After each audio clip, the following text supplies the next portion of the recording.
Hello guys, welcome back to another class of Learn to Explain. This is the class of pre-calculus and today we will introduce lecture 7. This lecture is all about the rational root theorem and synthetic division. Again, we are still in the chapter of polynomials and we are studying the different ways that we could use to get the roots of a polynomial. And today we will introduce the rational root theorem.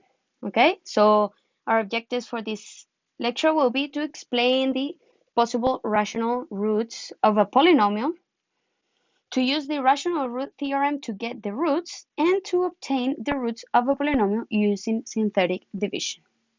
Okay, so first of all, the rational root theorem, what it says is that all possible rational roots of a polynomial, remember that a root is what makes the polynomial 0, those possible roots are just the fraction between all the factors of the constant part of the polynomial divided by the factors of the coefficient of the leading term in the polynomial. Okay, so here we have a standard form of a polynomial. It's just a n is just the coefficient, then x to the power of n, and then we have all different coefficients. So usually we have a constant, which is just a number, and a leading coefficient, which is the coefficient of the x with the highest power. Okay, so if we get the factors of these two numbers, the factors are all the numbers that can be divisible to, and then get it in a fraction way, we could get all the possible rational numbers. I know it sounds a little bit confusing, but let's see an example to see how we can apply this. Okay, so here we have this polynomial. Okay, it says x to the fourth power minus x to the second power plus 4. Okay, so it says, hey, take the factors of the constant of your polynomial. What is the constant of my polynomial? It will be positive 4 because it is just a number. It's not multiplying by a variable. So for us, a sub 0 will be equal to 4.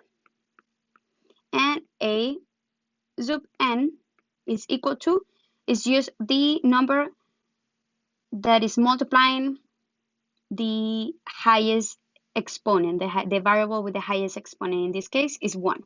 So a sub n for us will be 1. Now the next step is to get all the factors of these two numbers. So let's take 4, and the factors of 4 are plus and minus 1, 2, and itself 4. Now to get the factors of 1, the good thing is that it's just 1.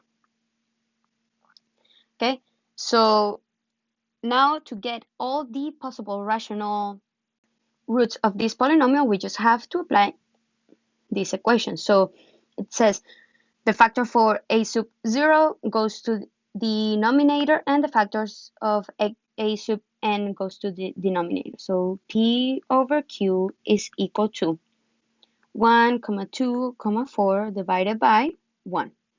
So this ends up being all these combinations. So 1 over 1, 2 over 1, 4 over 1.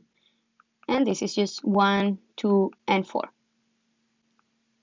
Now we write plus and minus because it could be both signs, and these will be all our possible roots. Okay, it doesn't mean that those numbers are actually the roots. It means that, hey, the roots are within these numbers. So how do we check which ones are the actual root? Well, we just take each number and substitute it back into our polynomial. If it ends up being 0, then that means that it's a root. So let's start, and the first number that we're going to try is x equals 1 is a root.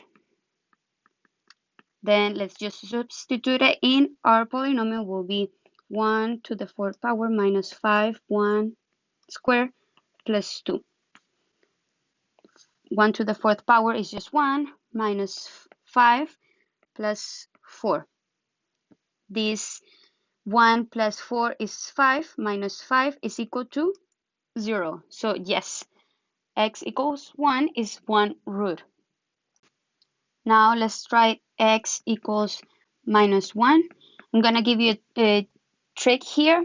When you have a polynomial that the powers are even numbers, for example, here is 4 and here is 2, when you find a root in a positive version, then its negative version is also a root. Because when you substitute it back here, any negative number to the power of an even number, then it ends up being a positive number. So it means that minus 1 is also a root. But let's check. So we have minus 1 to the 4th power minus 5 that multiplies minus 1 square plus 4. Minus 1 to the 4th power is just 1. Minus 5 times 1. This is going to be positive because minus and minus is plus. Then it's minus 5 plus 4.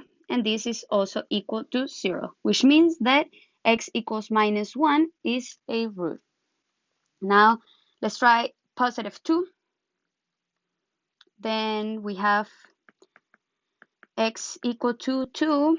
Let's substitute it into our polynomial, and that will be 2 to the 4th power minus 5 times 2 square plus 4.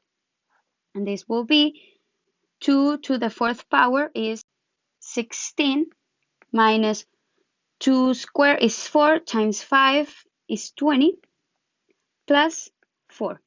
16 plus 4 is 20 minus 20 is 0, which means x equals to 2 is also a root. And apply the trick that I just told you, that if x is x equal to 2 is a root, then x equal to minus 2 is also a root, because all the exponents in our polynomial are even numbers. So therefore x equals to minus 2 is also a root. Okay, you can check if you want, but I'm telling you it's also a root. And also, how do I know I'm done and I don't need to evaluate number 4?